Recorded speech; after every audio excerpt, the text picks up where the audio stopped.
In a proposal that could cost landlords thousands of dollars in damages, a bill proposes that landlords would be limited on how much they could charge for security deposits. I'm Tony, and this is Real Estate Investing and Landlord News. All right, so I have an interesting article for you today, and it's coming out of California. Once again, another anti-landlord law is being pushed in the state of California, and landlords are going to suffer, okay? They're going to suffer because what they want to do this time is they want to limit how much landlords can charge for security deposits. So, obviously, there are some tenants, they do an awful job, they tear places apart, and for that reason, landlords feel that they have to charge that tenant a higher security deposit to be able to cover the expenses that might be incurred, right? Now, the security deposit money is the tenant. So after the tenancy is over, the landlord lawfully has to return that money. But if there is damage to our properties, we get to deduct the cost of that damage from the security deposit. That's the whole purpose of it. So with these higher risk tenants, when we're charging this higher security deposit, well, that is because these people are a greater liability. And, I've heard of cases where landlords will charge higher security deposits for, tenants with a weak rental history. I've heard of cases where landlords will charge tenants higher security deposits because they have pets, and I don't have any issue with it. But the city of Sacramento says it isn't right, it isn't fair, landlords should not be able to do this. Well, guess what? When you say landlords are not able to charge a good security deposit, that means that we have to eat any losses that we take from these bad tenants. And when we eat those losses, that means that the next time I put a tenant in my property, I'm going to have to increase the rent in order to cover those losses. So this could lead to higher rents. Okay, not only that, but there's going to be some landlords who just don't want to deal with it after they get their place torn up and then the security deposit doesn't cover it all. So, this is a bad deal by politicians who have no clue how we operate our businesses. Now, I will say this, right? I have before had a tenant tear up my place so bad that their security deposit didn't cover it anyway. Well, that happens. That happens very many times, but that should be the exception and not the rule, okay? So taking away the landlord's ability to charge these higher security deposits, it's wrong, okay? It takes away more of our property rights, and obviously I'm opposed to 100% of the things that take away our property rights. So before I get into the article, go ahead, hit the like and subscribe button, maybe leave a comment down below. Let me know what you think. As a landlord, okay? First of all, question for the other landlords on here, do you even charge a security deposit? I know some landlords don't. They don't charge anything because of the rules required within their states. Like you have to have a special bank account for each security deposit you hold. And so those landlords are just like, yeah, I don't even want to deal with that, so I'm not even going to charge a security deposit.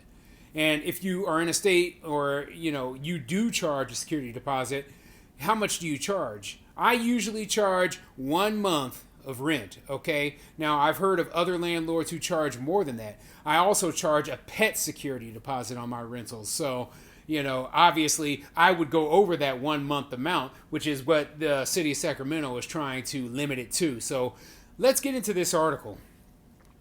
This article is coming from CBSNews.com, and it says, Haney's bill would keep landlords from charging costly security deposits. Yeah, well, let's see what the article says about it, but you already know that it isn't any good. A new bill proposed by the assembly member who represents San Francisco would protect California renters from paying more than a month's rent for security deposits. Announced during the first week of California's new legislative session, Assembly Bill 12 would prohibit the frequent practice of landlords charging 2 to 3 times the amount of monthly rent for a security deposit.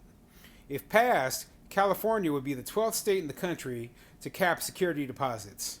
The author of the bill, Assemblymember Matt Haney, Democrat from San Francisco, said that in San Francisco, tenants could be subjected to paying an additional $15,000 to move into a $5,000 a month apartment, the average cost of a 2-bedroom unit in the city.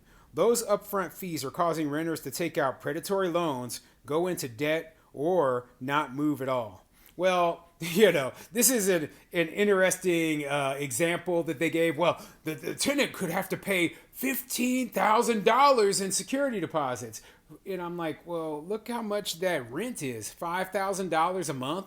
If a tenant can afford a $5,000 a month apartment, then they should be able to cover that security deposit if the landlord requires it. Now, I don't think that it's the case that all landlords across even a place like San Francisco are requiring 3 times the monthly rent as a security deposit. I just don't believe that to be the case, okay? I think that there are certain scenarios where some landlords are charging that much, but I don't think that this is standard. I don't think that would make much sense because most people just don't have that large of a sum of money laying around to use as a security deposit. Now, I think probably on the lower end, that might be more of the case. So if you have a place, for example, that is renting for $1,000 a month, then the landlord says, hey, I'm going to charge you $2,000 or $3,000 as a security deposit, which I will return as when you vacate the premises.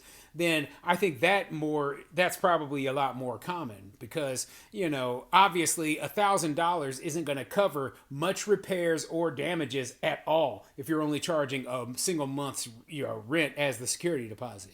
So you're talking about a couple grand probably at least for most places. I know for a fact that when I had my worst tenant tore my place up so bad that I spent, I think it was close to $4,000, and this was in a place where the rent was under $1,000 a month. So imagine you have a place, I think it was renting at the time for $800 a month. So imagine if my city had limited how much security deposit I could charge the tenant to that $800, right?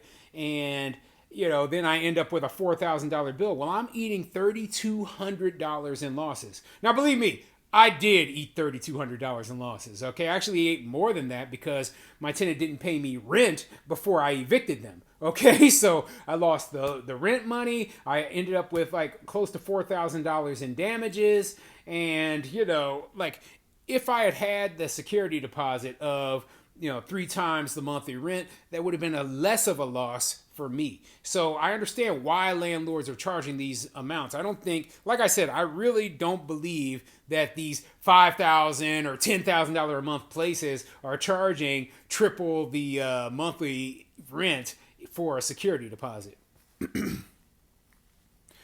Landlords lose out on good tenants, and tenants stay in apartments that are too crowded or have unsafe living conditions, Haney said in a press conference. Creating a rental deposit cap is a simple change that will have an enormous impact on housing affordability for families in California. San Francisco-based speech therapist Alex Ewing said it took her a decade to save up enough money to afford the security deposit that would allow her to move from her previous apartment into her new home. Okay, that's another terrible example. It took her a decade to save a security deposit. Well, don't put somebody in your article who's just bad with money, okay? If it takes you 10 years to save a security deposit, there's something wrong with you, okay? It's not the landlord. Simply put, you're probably already living somewhere, so when you leave, aren't you going to get your security deposit back, and then can't you just use that money for your next place's security deposit? Oh, yeah, but then you got to remember, this is San Francisco, right? So you've probably been in that place for so long and you're paying such a low amount of rent that your security deposit wouldn't even cover a little bit of a new place to rent. So, yeah, I mean, it's a bad example. It's kind of funny when you think about it. So let me continue. I've been able to afford higher rent for a while now, but saving up the $10,000 in move-in costs took me years, Ewing said. That's a down payment on a house in the rest of the country. Oftentimes, landlords say these fees help them keep up with the increasing cost of repairs for units. Haney said the bill would not prevent landlords from fining tenants who caused damage to apartments that is higher than the amount of the security deposit. This bill will remove a huge barrier to housing access and affordability, said Haney. Our state can't just continue to do things like we always have. We need to make common sense, immediate changes to make things easier for the people of California during this crisis.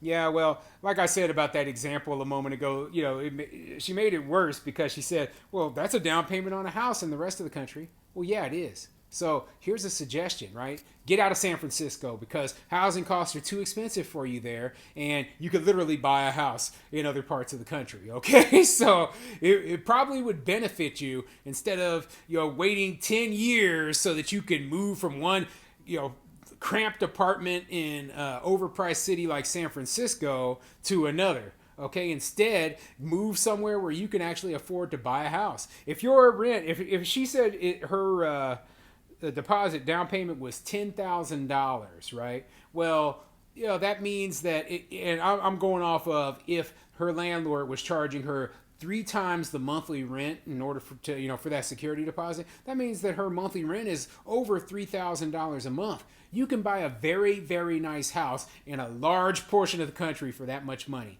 Okay, so it just blows my mind that they use a horrible example like this, and we're supposed to have sympathy with this tenant. No. Okay, you spent 10 years, you weren't able to save up enough money, and now you want the government basically to give you a free handout. Well, no, the landlords, they need to be able to charge the security deposits they're charging in order to protect their investments. That's the whole purpose behind it. We don't get to keep that money. Okay, that money is the tenant's property. So why are we not allowed to operate our businesses in the way that secures us and makes us stay in financial security the best? Okay, so yeah, I disagree with it. I know it'll pass though. This is California. This sort of thing is destined to happen. As the property rights slowly get chipped away from the landlords that are left there in that state.